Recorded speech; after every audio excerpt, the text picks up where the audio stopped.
Que el Señor bendiga a la iglesia. Le voy a pedir a mi hermana María que me traiga un vaso de agua, por favor. Y vamos a abrir las escrituras en Primera de Juan capítulo 3, versículo 11.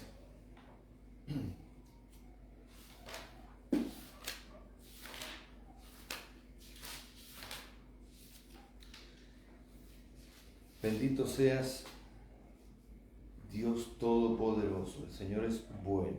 Amén. Sus misericordias se renuevan día tras día, muy a pesar de nosotros. Así es. No sé si alguien se despertará en la mañana y dirá: ¡ja! Amanecí, no me podía esperar otra cosa, como yo soy tan bueno. Yo no sé si habrá alguien así, pero, ¿sabe? Solo estudiando un poco de biología, de ciencias básicas, biología 101, ya debería de ser suficiente para maravillarnos con la obra que Dios ha hecho en este cuerpo. Así que si es feo o es bonito, usted, amado, dele gracias al Señor, porque incluso si es feo, es una obra preciosa del Señor. Dios nos bendiga, ¿ven? Primera de Juan capítulo 3, versículo 10. Me acordé de un cartel, mira, antes de leer, que un cartel gigante, no sé si lo vio en algún momento por las redes, usted, Juanito, que decía: si eres feo y pecador, ven a Cristo. Puede ser solamente feo. Que el Señor nos ayude, ¿ven? Porque es verdad, puede que seamos feos, pero salvados por la gracia gloriosa de nuestro Señor Jesús. Y nos alegramos por eso. Bien, ahora sí, Primera de Juan 3:10 dice, en el nombre de nuestro Señor Jesús: en esto se manifiestan los hijos de Dios y los hijos del diablo. Todo aquel que no hace justicia y que no ama a su hermano no es de Dios. Porque este es el mensaje que habéis oído desde el principio, que nos amemos unos a otros. No como Caín, que era del maligno y mató a su hermano.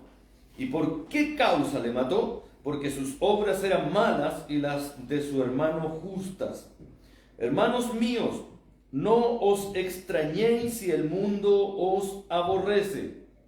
Nosotros sabemos que hemos pasado de muerte a vida en que amamos a los hermanos.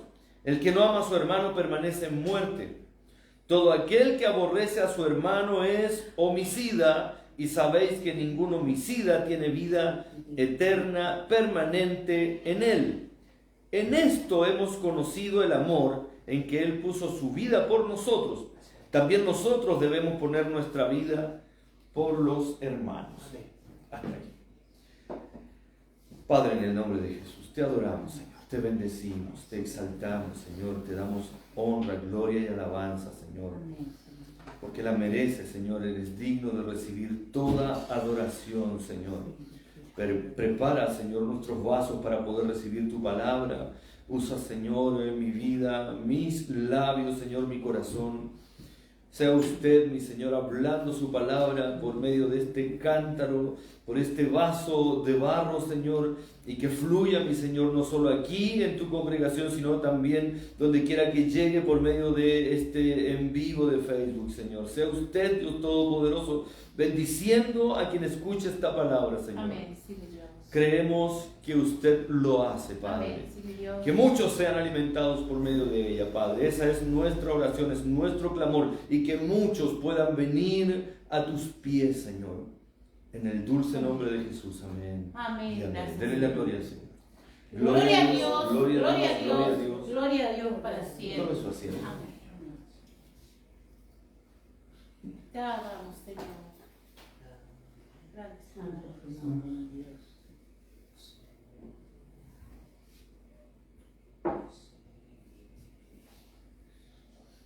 Bendito sea tu nombre para siempre, Señor. El potencial que tiene este mundo maravilloso que nos ha dado el Señor es tal que, sin lugar a dudas, el hombre todavía no ha descubrido mucho, aun cuando lo que ya ha descubierto es una enormidad. Y demuestra un botón, y lo pensaba cuando tomaba esta agua, porque esta agua es energía para nosotros, y con esta misma agua la ciencia puede sacar energía para sus cohetes. Por eso era tan importante encontrar agua en otros planetas, porque sacan el hidrógeno y tienen combustible. Y esto es agua. Es solo agua, podríamos decir. Pero sin este bendito líquido no podemos vivir. Puedo vivir sin Coca-Cola. Probablemente a algunos les cueste más que a otros. Podemos vivir sin café. ¡Wow! Pero sin agua no podemos vivir. Y sin embargo, la base de todos estos productos es el agua. Amén. Así es. Y en el Evangelio de pronto nos pasa exactamente lo mismo. Podemos vivir sin toda la parafernalia del Evangelio, del evangelicalismo, de los evangelicaloides, como alcaloides, pero no podemos vivir sin el agua de vida. Y la base de todo eso es esto, es el agua que salta para vida eterna. No hay otro, amado. Así es, Señor. Ahora, entrando ya en lo que es la Escritura, dice el versículo 10 que en esto se manifiestan los hijos de Dios y los hijos del diablo. Es bastante tajante este versículo 10 en cuanto a su progenie, en cuanto a su paternidad, los hijos de Dios y los hijos del diablo. Jesús le decía a los fariseos, siempre nos recordamos de eso, cuando ellos se ufanaban de ser hijos de su padre Abraham: vosotros sois hijos de vuestro padre el diablo, porque las obras de vuestro padre hacéis. Y este texto dice: en esto se manifiestan los hijos de Dios y los hijos del diablo. A propósito de manifestaciones, a propósito de Asbury, ni sé si se pronuncia así, yo no hablo inglés, o sea, un poco, pero lo básico. Pero estamos hablando de esta universidad en Estados Unidos, donde hay manifestaciones, donde ha habido un prolongado culto evangélico, donde no han podido parar de adorar, no han podido parar de leer las Escrituras, de predicar el mensaje de salvación, donde han habido una cantidad gigante de conversos, de almas que se están arrepintiendo. Y es verdad, no podemos apresurarnos a determinar si esto es o no es un avivamiento, pero tampoco podemos hacer lo opuesto. O sea, no puedo decir esto es, pero tampoco puedo decir que no es, porque lo que determina un avivamiento serán los frutos postreros. Puede que el culto haya estado glorioso, o puede que los cultos en X iglesia siempre, todo el tiempo son gloriosos, son de fuego, y así y todo, esos hermanos pertenecientes a ese culto pueden ser carnales. Era lo que le pasaba a los corintios. Los corintios tenían de todos los dones a su haber, todas sus manifestaciones, eran ricos espiritualmente hablando en términos de dones, de carismas, y sin embargo Pablo les entra muy duro, se les va las canillas y le dice: vosotros sois carnales. Porque están diciendo, unos son de Pablo, otros son de Pedro, otros son de Cristo. Y me llama mucho la atención cuando alguien dice: no, yo soy de Cristo. Incluso cuando dice que es de Cristo, ya pareciera que detrás de eso, más que querer el ser de Cristo, es querer identificarme de manera orgullosa con quien debería de identificarme de manera humilde, de manera piadosa. Entonces, lo bueno del Evangelio, nosotros lo tocamos y ya queda malo. Por eso que necesitamos no que nosotros toquemos el Evangelio, sino que Él nos toque a nosotros. De manera pasiva, recibir la presencia de Dios en nuestras vidas, y con esto dentro ir y hacer las obras de nuestro Padre, porque hemos sido engendrados por Dios. Eso nos decía la Escritura el día martes. Hemos sido engendrados por el Señor, no por voluntad de carne, no por voluntad humana, no por un ministerio específico, no por un predicador específico. No, yo me convertí cuando predicó el hermano Gigi Ávila, como si eso le diera mayor realce por sobre el que se convirtió en una iglesia pequeñita metida en la montaña donde predicó un hombre que nadie lo conocía y a lo mejor ese fue su único mensaje espiritual y fue para él. Y Dios lo convirtió. Y sigue siendo tan importante como la más grande de las conversiones. Porque el producto es el mismo. La salvación de nuestras almas. Amén. Sí, Señor Señor. Dios. Amén. Te alabamos, mi Dios. Entonces, si esta manifestación, eso no es, debería de tenernos sin cuidado. ¿Sabe lo que debería de preocuparnos? Es que esas manifestaciones no las tengamos nosotros. Yo comentaba ayer, me parece que fue con un hermano, y le decía, es lo mismo que nosotros hemos sentido muchas veces aquí, solo que prolongado. Nosotros hemos tenido de pronto pequeños chispazos y no hemos querido terminar el servicio, pero siempre está ahí como, no, ya no es prudente pasarnos más allá de las 10. Yo les contaba que el otro día estuve en un culto que fue casi media vigilia, 6-7 horas aproximadamente duró, más o menos 6 horas, y de pronto uno escucha, ¿6 horas? No, yo a las 3 horas ya me voy. Perdónenme, pero ya esto ya me parece fanatismo.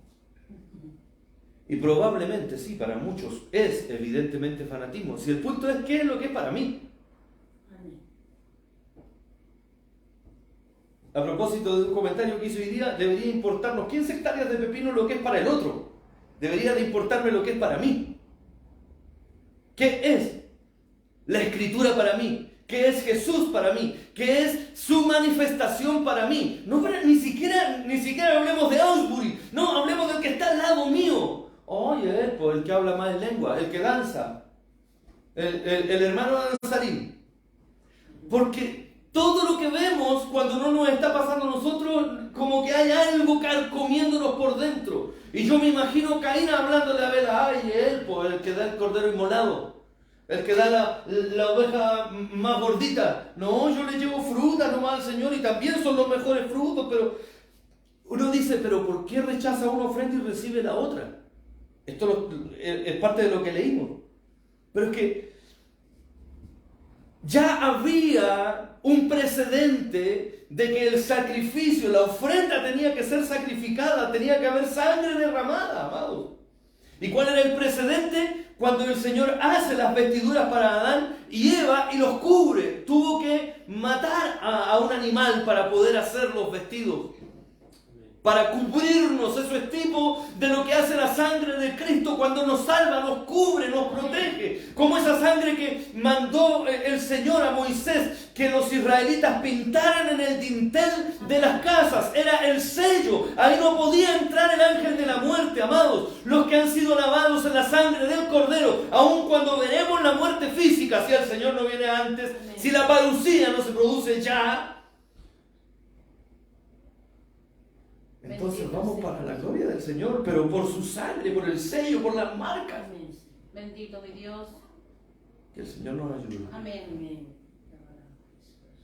En esto se manifiestan los hijos de Dios y los hijos del diablo.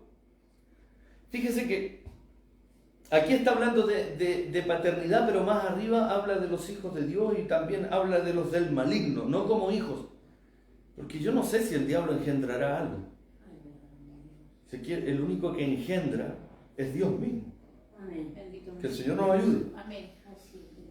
Todo aquel que no hace justicia y que no ama a su hermano no es de Dios. ¿Cuántos aman al hermano? Amén. Amén. Sí, mi Dios. ¿Cuántos aman al hermano cuando el hermano habló mal de nosotros? Amén. Puedo seguir, la cosa se va a poner fea.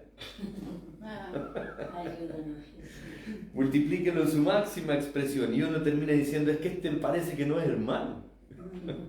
Es que este no debe ser hermano mío. Para mí que este es adoptado. Usted también, yo también soy adoptado. Dice la Escritura, Pablo dice que nosotros recibimos el espíritu de adopción. Es palabra de Dios. Si nosotros no éramos el olivo natural, nosotros somos el olivo injertado más encima y más lo que nos creímos. Nosotros no éramos los que deberíamos de haber recibido, evidentemente, también lo vimos el martes pasado, todo está en el determinado consejo del Señor. A la larga, la vuelta es larga, pero íbamos a caer dentro de la promesa. Pero al Señor le place quebrar nuestros marcos conceptuales. Porque uno dice, no, yo sí soy hijo de mi papá, pero este que está al lado mío es adoptado. Yo sé toda la historia, si a vos te adoptaron cuando tenías como 4 años. Y entre hermanos, aunque no sean adoptados, se tiran esas cosas así. Se molestan entre ellos y por lo general, siempre el más chico es el adoptado. Entonces el más chico no haya cómo defenderse porque el mayor tiene las de ganar, tiene más experiencia, ya tiene bagaje en molestar porque se ha fogueado molestando a los compañeros en el colegio. Entonces ahora molestar al hermano es pan comido. Sobre todo si este se lleva por 10 años. Más fácil todavía. Entonces, como que ser adoptado es ser de segunda categoría. Y yo casi que lo veo al revés. Porque uno no escoge a sus hijos. Es lo que le llegó nomás. Así es. Pero el adoptado uno lo escoge. Amén. Cuando las parejas van a adoptar, no es que no, ya tráigame cualquier cosa. No. Van, hacen una vuelta, tiene que haber química, tienen que sentir algo, y se enamoran del niño y lo escogen. Que el Señor nos ayude. Amén. Entonces no podría decir que hay más amor, amados, porque uno ama profundamente a sus hijos. Pero cuando uno adopta a un hijo, es un amor muy profundo, no sé si superior o menor, pero es amor. Y si hablamos de Dios, es amor en toda su expresión. No hay amor grande ni amor pequeño en el Señor. ¿Puede decir amén a eso? Amén, Señor. El que no ama a su hermano no es de Dios. Punto. No se da tantas vueltas, o en realidad sí se da varias vueltas en estos textos. Pero es bastante enfático en cada vuelta que se da. Si usted no ama a su hermano, usted no es de Dios. Ayuda a Jesús. Es que este me ha hecho tanto daño. Al Señor, sus hermanos lo mataron. Sus hermanos lo crucificaron. Los judíos instigaron para que fuera crucificado. Los romanos fueron el brazo, fueron las manos ejecutorias del asesinato, pero los que estuvieron detrás fueron los judíos. Así es. Eran los hermanos de Jesús. Amén. Así que no es raro de pronto, y es aquí donde radica la importancia de este texto. El que no ama a su hermano no es de Dios, porque si hay alguien a quien es fácil odiar, ese es el hermano. Ese es el hermano.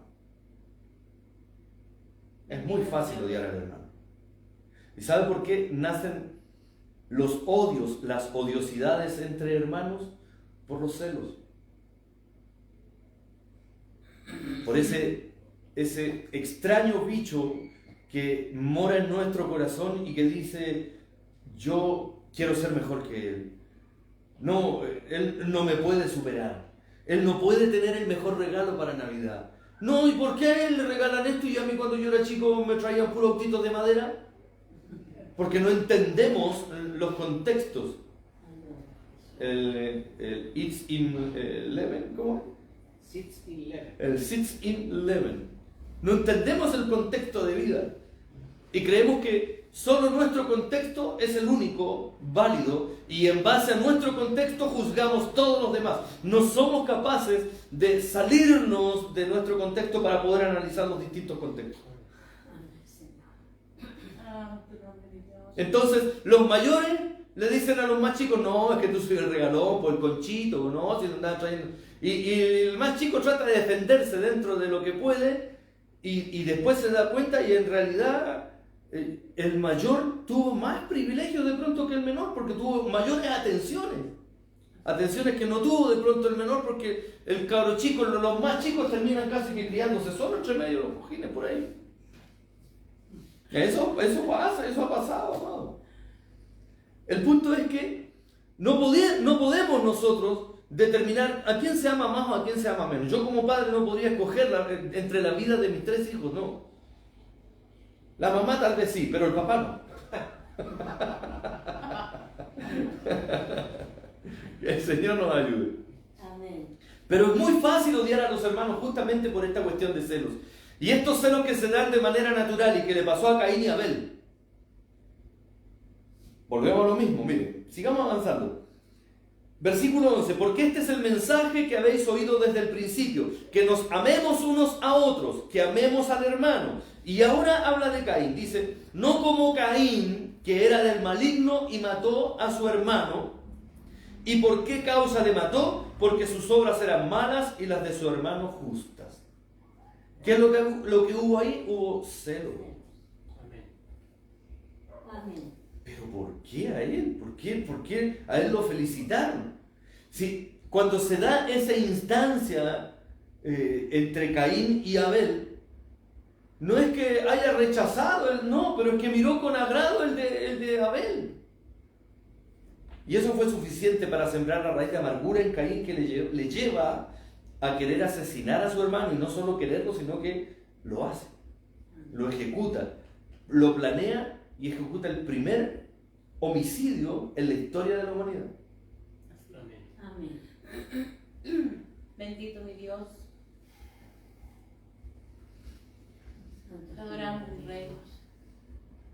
Santo tu nombre. Este texto dice no como Caín, que era del maligno. Las traducciones, los escritos antiguos dicen se acerca más a maligno, al malo, que era del mal, o sea que era una cuestión mala lo que estaba haciendo. Y evidentemente más arriba dice que en esto se manifiestan los hijos de Dios y los hijos del diablo. Entonces no es tan difícil llegar a la conclusión de quién era hijo Caín, pero no porque no fuera hijo de Dios, sino que por ejecutar las malas obras entonces se convierte en hijo del diablo. Recuerde que Jesús le dice a los fariseos: vosotros sois hijos de vuestro padre el diablo. ¿Por qué causa? Porque las obras de vuestro padre hacéis. Así es. Las obras eran malas. Y aquí la Escritura nos está diciendo que nuestras obras tienen que ser justas. ¿Cómo logramos obras justas nosotros que por nuestra propia naturaleza no podemos engendrar justicia? ¿Cuál fue el texto que hizo retumbar en la mente de Lutero la reforma que hace que se le revuelva toda su cosmovisión teológica? El texto de Joel, que dice que más el justo por la fe vivirá. Tito dice, no por obras de justicia que nosotros hayamos hecho. Las obras de justicia, esta justicia que nos está pidiendo el Señor, no proviene de nosotros, sino que proviene de Dios mismo. Es Él el que nos justifica por medio de la fe mediante Jesucristo. No hay otra forma, no hay otra fórmula bajo la que nosotros podríamos buscar justicia. Alabado mi Dios. El hombre puede pretender hacer el bien y hará un bien relativo. Y tristemente debo decir, muchos hermanos dentro de la iglesia hacen un bien relativo porque no están pensando en hacer el bien porque son hijos de Dios, porque esto es bueno, porque esto es agradable, sino que no, voy a hacer el bien porque si no van a decir que no soy hijo del Señor. Voy a hacer el bien para que los demás vean que yo soy hijo de Dios. Cuando en el fondo nosotros deberíamos de pensar en hacer el bien porque nuestra naturaleza interna ha cambiado cuando Cristo viene a nuestro corazón. Amén. Pero a poco andar nos damos cuenta que la cuestión sigue igual. Bueno, ¿somos o no somos? Alabado mi Dios. Yo puedo entender que el mundo que no nos conoce, que era hacer obras relativas de bondad, obras relativas de justicia. Y levantan hogares y hacen cosas buenas por los más distintos intereses. Pero en el Evangelio no es que debería de fluir la bondad, la amabilidad, sin necesidad de esperar algo a cambio, sino porque esa es la naturaleza que nos ha engendrado. Y entonces, ¿por qué encontramos cosas distintas, amados? ¿Por qué tanta vergüenza del Evangelio? ¿Por qué tanto personaje avergonzando al Evangelio que es santo, que es puro? Este Evangelio que sale a borbotones como un río que no para y que fluye del mismo trono de Dios, pero que nosotros de pronto con nuestros hechos ensuciamos. Así es, Señor. ¿Por qué la gente es tan escéptica de los moveres de Dios? Bendito mi Dios. Porque conocieron a un lanzallamas quema rama seca que era más malo que los porotos. Aunque los porotos son buenos, sí tienen razón. Sí, son ricos. Pero resulta que ese que hablaba en lengua, ese que danzaba, ese que pasaba con la Biblia bajo el brazo, hace cualquier cosa menos andar de acuerdo a la dignidad con la que el Señor le llamó. Puede ser por inmadurez, puede ser por desconocimiento. Bendito mi Dios. En más de alguna ocasión nosotros, aquí no estamos hablando desde afuera, nosotros avergonzamos el Evangelio. Ayúdanos, mi Dios. Pero tiene que llegar a un punto en que nosotros también tenemos que levantar la cabeza y decir, no puedo hacer yo esto, no puedo seguir en este bregar, yo no puedo seguir avergonzando esto tan santo, tan puro, tan inmaculado, tan hermoso, tan maravilloso como la sangre bendita del Señor Jesús que fluye en mí. Cuando venimos a la iglesia cantamos 3, 4 coritos, 4 alabanzas de adoración, una oración gloriosa, nos derramamos en la presencia del Señor, sentimos al Señor, pero eso no es más que chaya, sino nos empuja a tener una vida transformada y cambiada fuera de estos muros. Necesitamos renovar nuestra mente fuera de los muros.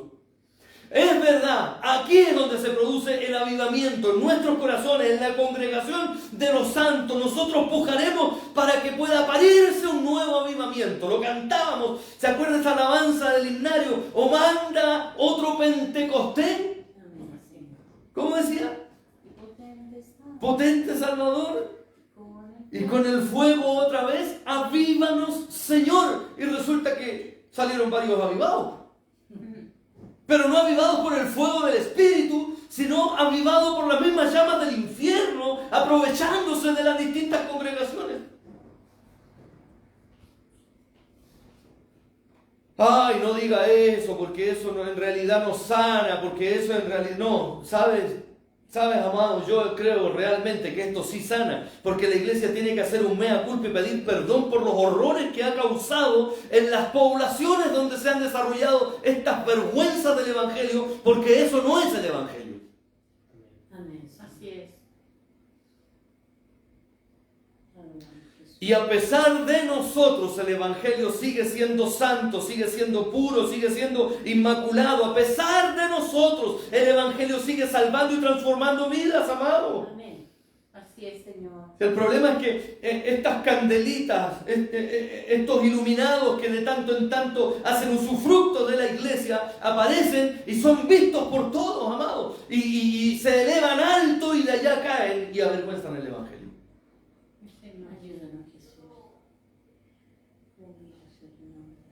Aparecen en la tele, les hacen reportajes. Aparecieron ya en HBO, hay un reportaje de Hillsong y de los horrores que ocurrieron en esa iglesia. No me cabe la menor duda que ahí hay verdaderos creyentes, pero normalmente los reportajes son sobre estos líderes corruptos que caen. No es sobre otra cosa. Hace 5 años atrás, 4 o 5 años atrás, con este escándalo del pastor Durán, todos hablando del pueblo evangélico, no, que el obispo aquí, que el obispo acá, sí, pero el obispo tendrá que dar cuenta al Señor y tendrá que dar cuenta ante la ley si cometió delitos. Pero no me cabe la menor duda de que hay creyentes sinceros, verdaderos en la iglesia metodista pentecostal, en la iglesia evangélica pentecostal y en todas las iglesias pentecostales. No me cabe la menor duda de que hay sinceros creyentes en la iglesia bautista, en la iglesia presbiteriana, pero que en todos lugares también no me cabe la menor duda que hay personas que van a querer avergonzar el evangelio por ambiciones egoístas, solamente para sacar rédito de beneficio propio. Así es, Señor. Eso nos achaca, nos entristece, nos avergüenza. Pero ¿sabe lo que hago yo? Personalmente, si les sirve, yo no me hago cargo de eso. Yo no me puedo hacer cargo. Ellos van a tener que hacerse cargo de eso. Ellos van a tener que rendir su cuenta. Pero nosotros tenemos que hacernos cargo de nuestra vida, de este pequeñito reducto que el Señor nos ha permitido tener hasta el día de hoy. De hacer del Evangelio lo más recto, caminar lo más recto, de preocuparnos de que nosotros no nos estén señalando, amado. De que a usted no le señalen. De que usted no sea una vergüenza, de que yo no sea una vergüenza para el Evangelio. Porque el río de gloria del trono del Señor sigue fluyendo y sigue salvando y sigue transformando. En Cristo hay esperanza, en Cristo todavía podemos encontrar que hay alivio para las mentes cansadas, para aquel que está cargado, para aquel que está aburrido de la vida, para aquel que ya no quiere más, para aquel que ya quiere, que lo único que quiere es terminar con su sufrimiento, con su dolor. Para ellos todavía sigue habiendo salvación, amados hermanos. Esto no se ha parado. Este es el mensaje que habéis oído desde el principio, que nos amemos unos a otros, no como Caín, que era del maligno y mató a su hermano. ¿Y por qué causa le mató? Porque sus obras eran malas. De esto estamos hablando, de estos que hacen obras malas, estando dentro de la iglesia, amado. Si Caín era hermano de Abel y le mató. Así es. Escuchaba un reportaje la otra vez de un hermano que lo amenazaron los líderes de cierta iglesia porque él quería denunciar a un obispo que estaba haciendo malversación de fondos. No, ¿cómo se le ocurre? Primero quisieron llevarlo por el lado bueno y decirle, no, es que esto podría echar por tierra cierto crecimiento que usted pudiera tener más adelante en nuestra institución. O sea, quisieron comprarlo con algún cargo eclesial en la iglesia. Eso es vergonzoso. Eso no debería de pasar. Bendito mi Dios. Y eran hermanos, son sus hermanos. Es el espíritu cainita que mora de pronto en el cuerpo de Cristo y del que nosotros deberíamos de tener mucho cuidado de que no vaya a aflorar alguna raíz de ese espíritu en nuestros corazones. Que cuando veamos a nuestro hermano podamos darle la mano o saludarles. Acuérdense, ¿por qué es que saludamos así? Desde la antigüedad se saluda así, mostrando las manos. No tengo armas en mis manos, vengo sin cuchillo, no tengo pistolas, lanza, no voy con redes, no te voy a tender lazo. Eso es lo que le está diciendo. Pero resulta que de pronto saludamos así o le damos la mano y nuestro corazón está cargado de celos y envidia para con nuestro hermano. Ayúdanos, Jesús, sí, que Él nos ayude. Que no seamos ingenuos y digamos, ¡ay, qué mala la gente! No, usted no diga así, porque ese es el primer paso para caer. Antes de la caída viene la altivez de espíritu. Cuando usted empieza a engrosarse, empieza a elevarse, empieza a creerse el cuento, entonces está a las puertas de caer.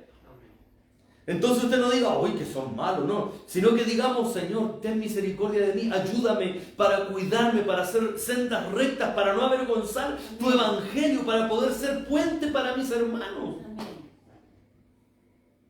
Es ahí, esa debería ser nuestra oración respecto a nuestro hermano. Así es, mi Señor. Bendito mi Dios. Hermanos míos, no os extrañéis si el mundo os aborrece. En el mundo tendréis aflicción, decía Jesús, pero no teman, yo he vencido al mundo. Él venció al mundo. Él venció este sistema. Volvemos a lo mismo. No está hablando de la humanidad, sino que está hablando del sistema del que nos habló en el capítulo anterior, 1 de Juan 2, versículos 15, 16 y 17. Ahí habla de este sistema mundanal. Así que si se olvidó cómo es el sistema, devuélvase a los lives más atrás en Facebook y vaya a esa predicación y ahí está explicado cuál es el sistema de este mundo. No vamos a repetirlo en esta oportunidad, pero sí tenemos que entender que aquí está hablando de que no nos extrañemos si el mundo nos aborrece, si las personas nos aborrecen producto del sistema de vida que nosotros estamos tratando de llevar.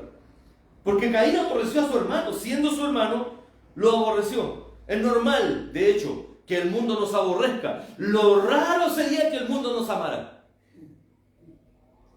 Preocupémonos cuando nos estemos llevando muy bien con el mundo. Estamos hablando del sistema. Deberíamos de llevarnos bien con todas las personas. Procurar la paz con todos, incluso con los de afuera. Deberíamos de tratar de llevarnos bien con todos. Es verdad que con algunos va a ser imposible. Hay gente que es insufrible y estamos hablando de que vamos a hacer lo humanamente posible por tratar de estar bien con esas personas, pero de pronto ellos no nos van a querer aceptar sencillamente. No nos preocupemos de eso. A los suyos vino Jesús y los suyos no le recibieron. Él vino a salvar este mundo y este mundo lo sacrificó. Estaba todo determinado en el consejo del Señor. En el sacrificio tenía que haber derramamiento de sangre y la sangre derramada iba a ser la misma que caminó durante 33 años y medio aquí en este planeta. Ese era el ADN portador de la salvación. El enemigo hubiese querido exterminarlo, lo intentó muchas veces, pero tenía que cumplir su propósito. Cuando lo intentaron tirar abajo del monte, nos dice la Escritura, lo tenían cercado, acorralado, y él simplemente caminó y se abrió paso. ¿Qué fuerzas misteriosas lo protegían? Nosotros sabemos cuáles son las fuerzas que lo protegían. Pero estas cosas de pronto se nos pasan, son detalles que nosotros de pronto decimos, sí, salió, desapareció, no sé, se esfumó. No sabemos cómo haya sido, pero ahí el Señor lo preservó, porque todavía no llegaba su tiempo. Tenía que cumplir su ministerio. Un pastor amigo me comentaba, justamente me parece que la misma publicación sobre Asbury, él decía que los discípulos cuando estaban en el Sermón del Monte, que fue bastante extenso en cuanto a palabras y a tiempo, y ellos no querían bajar del monte, pero era imperioso bajar del monte y empezar a ver los frutos de ese sermón. Cuando usted está en la gloria del Señor, usted no quiere salir de ahí.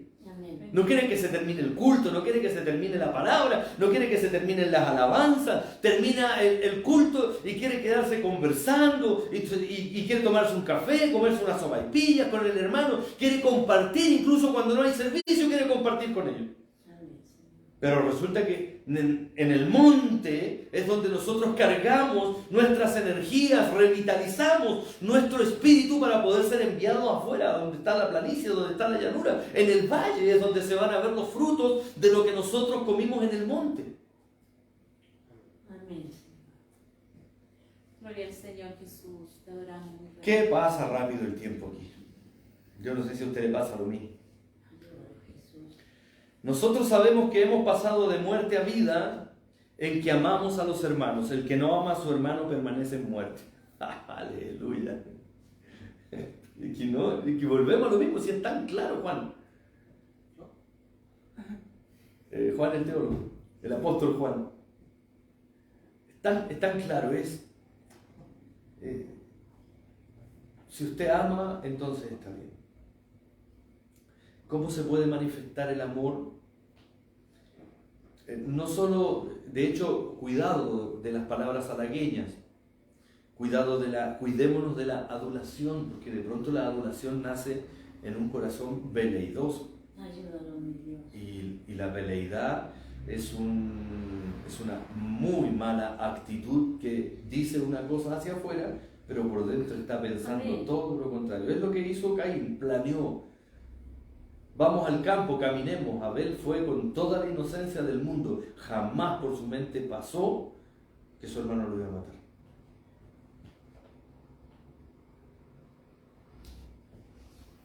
Bendito de Dios. Hace unos años atrás leía un libro de historia, era de sociología, y hablaba sobre el carácter del pueblo chileno. Y el carácter del pueblo chileno, decía este autor, que en su mayoría era veleidoso, era desconfiado, daba la mano pero por detrás la otra estaba empuñando un puñal. Y tiene muchas, él desglosaba y daba las razones por las que, porque se abusó de los indios, de los indígenas que habitaban esta zona. Y nosotros venimos del mestizaje entre españoles e indígenas. Entonces, de ahí probablemente, decía este autor, viene la veleidad que habita luego en el pueblo. Y de pronto no nos damos cuenta y nosotros criamos o nos criaron así.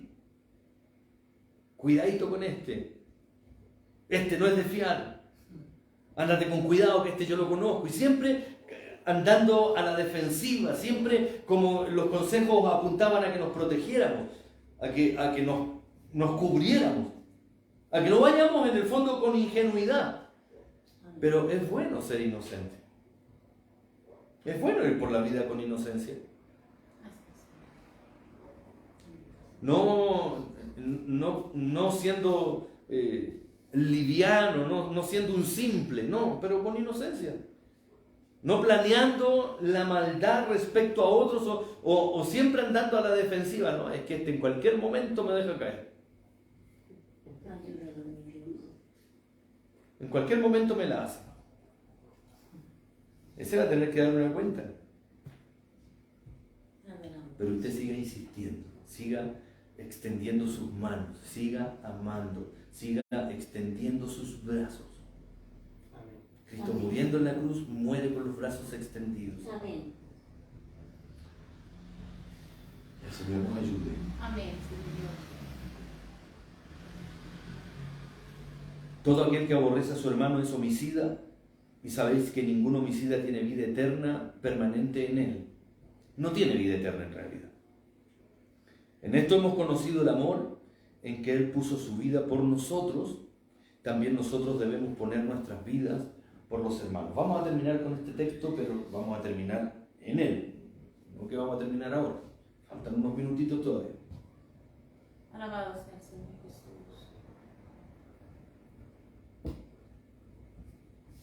Yo siempre he dicho, lo he enseñado y estoy dispuesto hasta el día de hoy,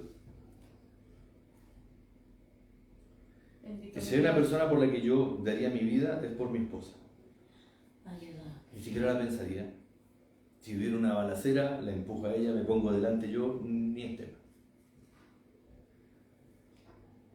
Porque creo, amado, que es hasta el punto al que debemos llevar nuestro amor por nuestra esposa. Pienso exactamente lo mismo de mis hijos. El punto es que aquí la Escritura nos está diciendo, ahora eso, extrapólalo y llévalo no solo a tu núcleo inmediato, sino que amplía un poco más la aureola. Y ahora, da tu vida por tu hermano.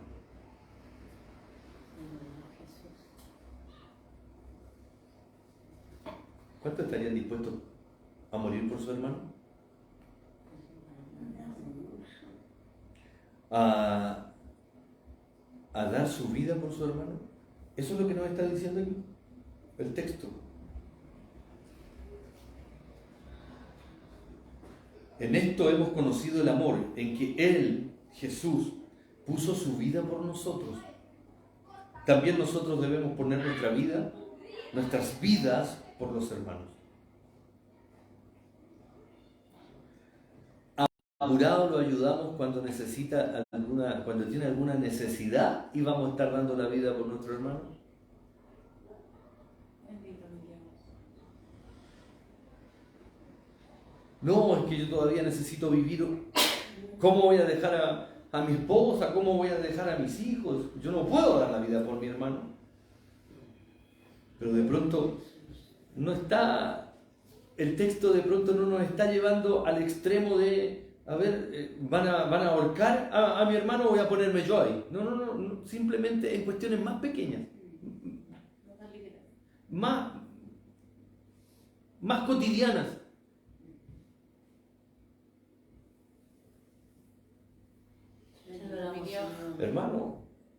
¿sabe qué? Estoy medio complicado, este mes no me pagaron la quincena. Estamos hablando de un hermano que tiene buen testimonio, en el que confiamos, ¿cierto? No un bandido de 7 suelas que nunca le pagan y él nunca paga tampoco. No, estamos hablando de nuestros hermanos.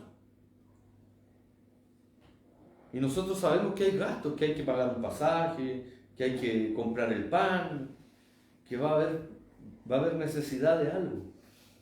Algo tan sencillo como pasarle 10.000, 20.000 pesos para que tenga para darse vuelta esos días. Algo que va a la práctica, no que se quede en el aire. Más abajo nos dice que no es lo mismo si tu hermano viene y te dice que está mal, que yo lo mande a orar, ¿no? Yo necesito suplir esa necesidad en ese momento. Porque uno come todos los días. Y 3, hasta 4 veces al día comen algunos. Nos duchamos 2 veces al día. 3 veces al día algunos. Algunos 1. A veces otro día por medio, pero se duchan. Y resulta que su hermano no tuvo para pagar el agua y se la cortaron. Nosotros nos vamos a hacer los desentendidos de eso. Estamos hablando de si tenemos. No estamos hablando de que no tengo para ayudarlo. ¿Cómo lo ayudo? No estamos hablando de eso. Estamos hablando de si tenemos para ayudar, ¿por qué no ayudar? En las cuestiones cotidianas del diario vivir. El creador del ejército de salvación dice su biografía que cuando le estaba creando le dijeron que cuál era la motivación, por qué no predicaba el evangelio, si esa era la premisa de la iglesia, por qué hacer un hogar para menores, para pequeños, porque esa fue la raíz del ejército de salvación. Y él decía porque es más fácil hablarles del evangelio a los niños después de haberles dado un pan que sacie su hambre, a hablarles del evangelio cuando tienen hambre. Porque el hambre no deja concentrarme, las neuronas necesitan alimentarse. Por esa razón nace una de las obras contemporáneas más grandes del planeta, como el Ejército de Salvación, hasta el día de hoy. Que el Señor nos ayude. Entonces, si no somos capaces de amar y de dar la vida por nuestro hermano, si no somos capaces de cubrir las necesidades básicas de nuestro hermano, en este tiempo presente menos vamos a ser capaces de dar la vida por ellos, amados hermanos. Que el Señor nos ayude. Que el Señor bendiga a la iglesia.